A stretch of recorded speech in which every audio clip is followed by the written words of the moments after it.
Hello everyone, welcome to EduTap. My name is Santosh and today we are going to have our fourth part of the ongoing fully solved PYQ series, and today we are going to complete our 2020 paper phase 1 paper 2. So after this session we are going to move ahead with the paper 2 of phase 2 as well of the same year, right? But in today's class we are going to look at rest of the questions, that is 13 question we are going to do, plus there will be one homework question, right? So till now we have discussed 36 question of the same paper. Let's move ahead with our 37th question and the first question of the day itself. It says start or restart of a computer is known as what? So it is very easy question. So basically it is not firewall, because firewall protects the computer from the viruses. So that is not going to be the answer. Second option says adware. No, adware is basically a type of malicious virus, you can say, which gets inserted into your computer through the downloading of certain software, certain third-party software, and then after this adware comes to your computer, it is going to be displayed everywhere, in every website, in every app that you are going to open. This is what adware is. So adware is definitely not the answer. Third option says booting. Yes. So restart and the start of the computer is known as booting. So the correct option of this question is option number C. Now let's move ahead with our second question of the day and the overall 38th question. It says debenture holders are paid. Very important question. So do we pay interest to the debenture holders or we pay dividends to the debenture holders? Only these two options are relevant here, because obviously there is no tax. Not debenture holders can't be paid dividends and interest simultaneously, obviously, right?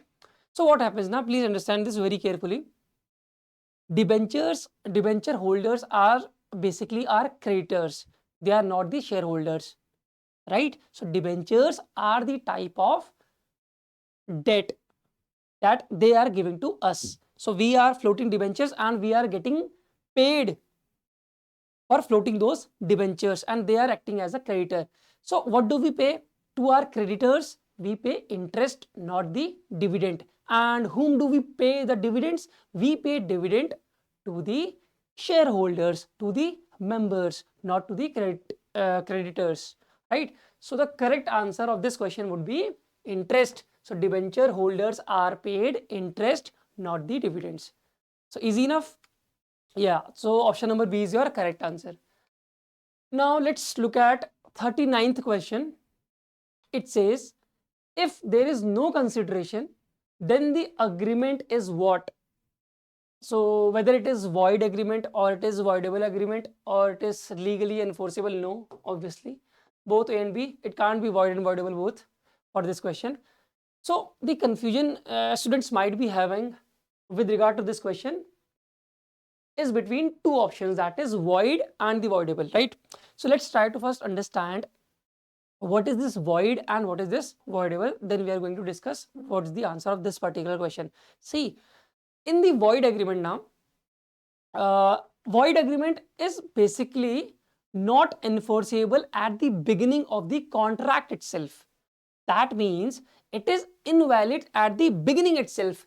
Let's say, for example, you have a contract with your friend, not you, let's take any third party. So this is, let's say, you can take any name, Mohan, let's say, and you have this Sohan.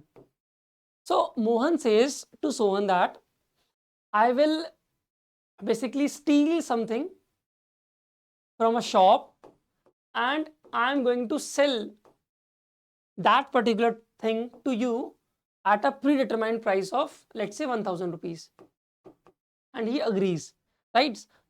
So is this a valid contract? It is a void contract. Why? Because the contract itself is illegal. Theft is itself illegal. So how can the contract which relates to the theft can be enforceable or can be valid. Therefore, it is a void contract. Void contract means कि it is invalid at the beginning itself, right?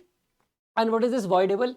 Voidable में क्या होता है ना कि we consider contract to be valid initially, but the parties who are agreeing to this contract can anytime in future cancel this contract. And why they are going to do that? See, let's take another example. Again, you are here and your friend is here. You have come to an agreement with your friend that you are going to purchase a bike from your friend, right? You are going to purchase a bike from your friend, second-hand bike, and he is going to pay you, basically, you are going to pay your friend 50,000 rupees, right? But now, after 2 months, you came to know that this bike has a fault in the engine, and that fault, obviously, he is not your friend now. Okay, so he has basically concealed this information from you. This person has concealed that information that the engine is faulty.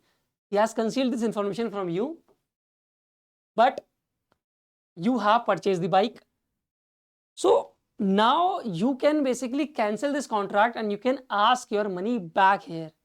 So it is, the contract was initially valid, it is thought to be valid, but after some time it can be cancelled by either of the party. So in that case it is voidable. So did you get the differentiation between the void and voidable, right? So if there is no consideration, the contract itself is void. No consideration means no contract. So it is option number A, right? So I have explained you the differences between the void and voidable contract. Let's look at the summary only. So void contract basically never truly existed in the first place itself. But on the other hand, when we talk about this voidable contract, it is valid at the beginning, but it can be potentially cancelled by either party. That's what the difference between void and the voidable contract, right? So now let's move ahead with our 40th question of the day. Not exactly 40th question of the paper itself. It says, if there is a change against company, if there is a charge against company properties, what is this charge, you know? See, whenever a company puts their asset for security to get a loan, then we call it charge, placing a charge. Okay? And what happens na ki when you are securing your debt, when a company is basically placing its asset as in security to get a debt, it gets registered into the Ministry of Corporate Affairs website, right? And whenever it is modified as well, it is going to be updated in the Ministry of Corporate Affairs, that is MCA website, right? So when I used to basically when I was doing the due diligence of the clients of the Bank of India, so I used to check the charges against the company properties, so that I can know if the charge is real or not, if the property that the company is placing as a security to get a new loan, if it is already secured by that company or not. If it is true, if I find out that this property has already been placed as a security to some other bank, the loan will be cancelled. So that's the meaning of charge against the company, right? Now, so the answer is very much clear to you, because I have already told you that it is registered. If there is a charge against the company property, it is registered with the Registrar of Companies, and we can see it in the Ministry of Corporate Affairs website as well, right? Okay. Now, I have explained this thing as well. Now let's come to the 41st question, and that says, N.R. Narayan Murthy is the founder of which company? The answer is very easy. Infosys. Nothing to explain here. Pure theoretical question, right? Okay. So question number 42nd says, full form of NAV is terms of mutual fund is, this question is, I think language is incorrect. Full form of NAV in terms of mutual fund. right? In the context of mutual fund, basically it wants to say, right? In context of mutual fund, what is the full form of NAV? So it's very easy. Net asset value is the full form of this NAV. And what is this NAV? Let me explain you this thing as well. You have heard of shares, right? And you know that shares are unit, and price of one unit, we call it share price, isn't it? This much you know. But in the context of mutual fund, we have different funds. We have different funds. Now, this fund also consists of various units, and the price of each unit. Please listen to me very carefully. Price of each unit, we call it NAV, that is net asset value. So just like we call the price of a single unit as share price, we call the price of a single unit of a particular fund that NAV, that is your net asset value, right? Okay, let's move ahead with the question number 43rd. It says, what is the meaning of C in LCR? So LCR is your liquidity coverage ratio. And what is this? Basically, liquidity coverage ratio, what does it do? It basically defines what is your investment, what is the proportion of the investment of a financial institution or of a bank in a liquid instruments. So it defines what is the investment in liquid instruments, right? So liquidity coverage ratio, so answer is option number A. So liquidity coverage ratio, yes, it refers to the proportion of highly liquid asset. I have told you in the previous slide as well, it refers to the highly liquid asset held by the financial institution to ensure their ability to pay the short term obligations. It is correct. So question number 44 says, which of the following can be considered as the FDI apart from investing in one's home country? So basically it is asking, if some other country is investing in our country, when will that investment, when we are going to call that investment FDI, that is foreign direct investment? This is what the question is asking, right? So if the foreigners or foreign institution invest in equity stock, can we call it FDI? No, we can't call it FDI if they are investing in the equity shares or stock. Remittances of money through bank account, obviously no, it is just a transfer. Both A and B, no. So through the elimination you can find out that correct answer is setting up a manufacturing unit. So setting up of a manufacturing unit is included in the FDI, right? Let's move ahead with our 45th question, that says, provision of tax is under which head in the balance sheet? Very important question. The financial statements, that is balance sheet and the profit loss account and the cash flows, becomes very important from the point of view of examination. Questions can be directly asked from these topics, right? So you need to know the format of the balance sheet, you need to know the format of the PL account as well. So we have different categories in the balance sheet, right? In the liability side, we have short-term liabilities, we have long-term non-current liabilities and current liabilities, basically, to be very specific. So it is asking, where does this provision of tax basically included? Is it included in long-term provisions? No. Short-term asset? Obviously no, because it is a provision. How can it be a asset? Long-term liabilities? No. Short-term provisions? Yes. So you need to have a good understanding of the all the segregation of the liabilities and all the segregation of asset as well, right? This is very important. So provision of tax is included in the short-term provisions. Now let's move to the 46th question, that says, debit what comes in, credit what goes out. Very easy. Real account golden rule. So we have basically three account: real account, nominal account, and we have the personal account. Yes. So the golden rule for the personal account is what? Debit the receiver, credit the giver, isn't it? And credit the giver. And for this nominal account, what do we have in the rule? We have debit all expenses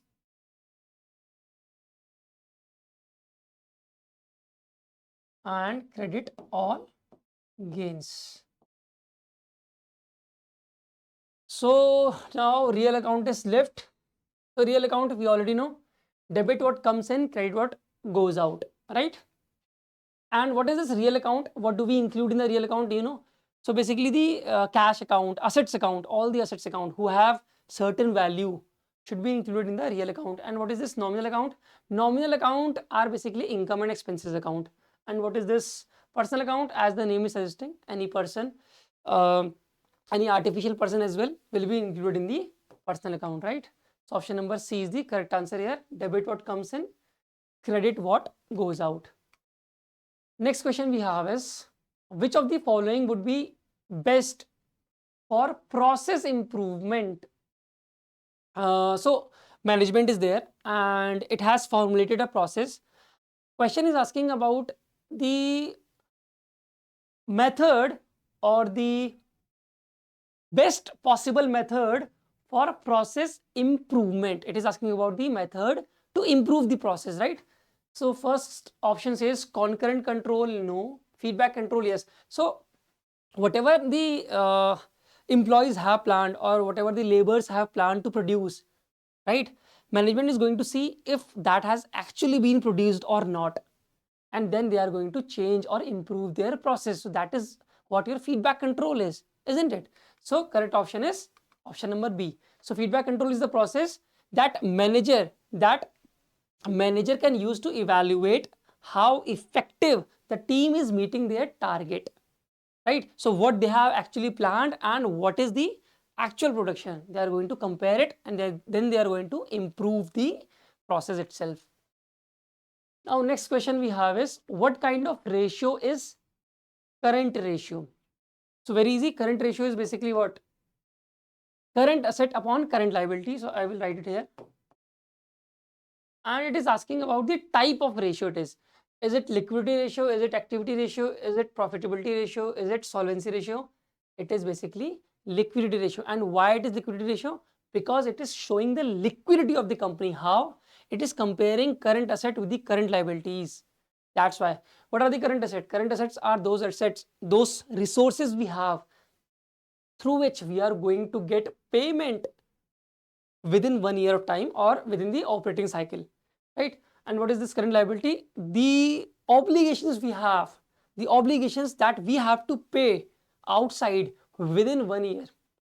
So it is basically telling us how much capable we are in paying our liability with comparison to the money we are going to get. So it is comparing the liability with the asset. So it is indirectly comparing, or you can say directly comparing, the liquidity, how much liquidity we have in terms of current asset and with respect to the current liabilities, right? So the correct answer is liquidity. Yeah. So we have this last question of the day. After this question, we have the homework question. That would actually be the last question. This is the 49th question of the question paper. Current assets are assets expected to be realized within, oh, I have already told you this answer, na?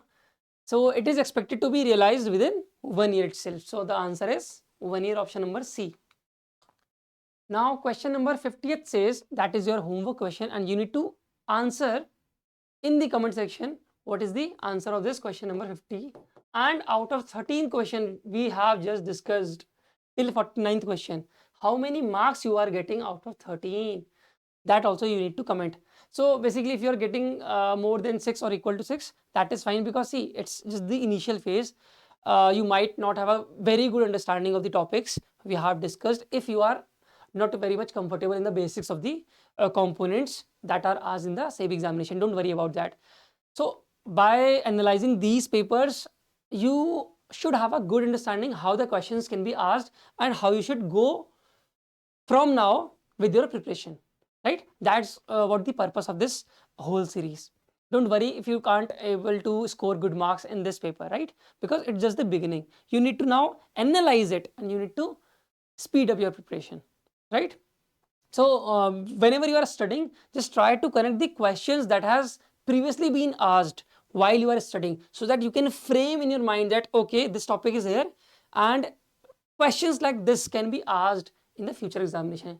You should be able to relate the topics with the questions itself, that how the questions can be framed. That should be your mindset. Okay. So this is the homework question we have. I will read out for you. The dash states that other factors being constant, price and quantity demand of any good and service are inversely related to each other. A very easy question. Basically, it is asking about the inverse relationship between the price and the quantity. And what do we call that law? Is it law of diminishing marginal utility? Is it law of supply? Is it law of demand? Is it law of variable proportion, or none of the above? So you can answer this question in the comment section. And how many marks you got out of 13? I need to know this thing as well, right? So that's all for today's class. We are going to meet in the next session, and in that session, what we are going to do? We are going to have our next class on the 2020 paper itself, but we are going to discuss about the phase 2 paper 2. Okay, that's it for today. Thank you. Tata. Bye bye.